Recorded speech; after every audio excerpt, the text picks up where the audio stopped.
ब्राह्मण तो उनका पूजन कर, जिसके करने से मन सब दुखों से मुक्त होता है। ब्राह्मण को व्रत का सारा विधान बतलाकर बूढ़े ब्राह्मण का रूप धारण करने वाले सत्यदेव भगवान अंतर ध्यान हो गए। जिस व्रत को बूढ़े ब्राह्मण ने बतलाया है मैं उसको करूँगा, ऐसा निश्चय करने पर उसे रात को नींद नहीं आई और सवेरे उठकर सत्यनारायण के व्रत का निश्चय करके भिक्षा के लिए चल दिया।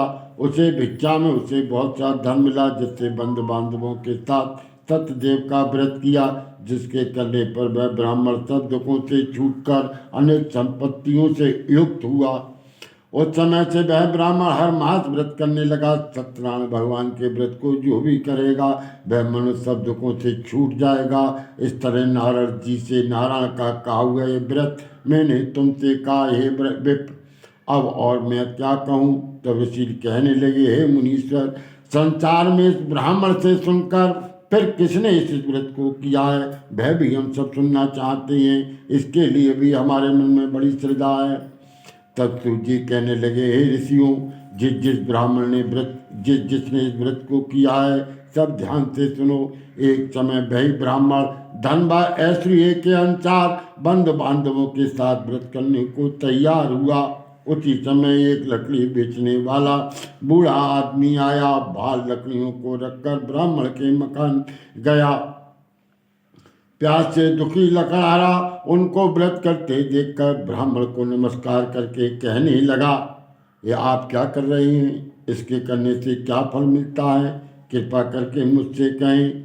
तब ब्राह्मण ने कहा, सब मनोकामनाओं को पूर्ण करने वाला सत्यदेव भगवान का ये व्रत है। इनकी कृपा से मेरे यहाँ धन धान की वृद्धि हुई है।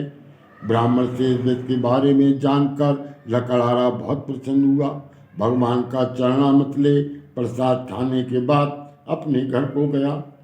लकड़हारे ने मन में संकल्प कर लिया कि आज नगर में लकड़ी बेचने से जो भी धन मिलेगा उसी से सत्यदेव का उत्तम व्रत करूंगा। ये मन में विचार कर बूढ़ा आदमी अपनी लकड़ियों को अपने सर पर रखकर जिस नगर में धनवान लोग रहा करते थे ऐसे सुंदर नगर को गया। वहाँ उस रोज उन लकड़ियों का दाम पहले दिनों से चौगुना मिला। तब वह बूढ़ा लकड़हारा दाम ले अप्रसन्न होकर केले, फूली, शक्कर, घी, दूध, दही, गेहूँ, आटा, सत्यनारायण भगवान के व्रत की कुल सामग्रियों को लेकर अपने घर गया।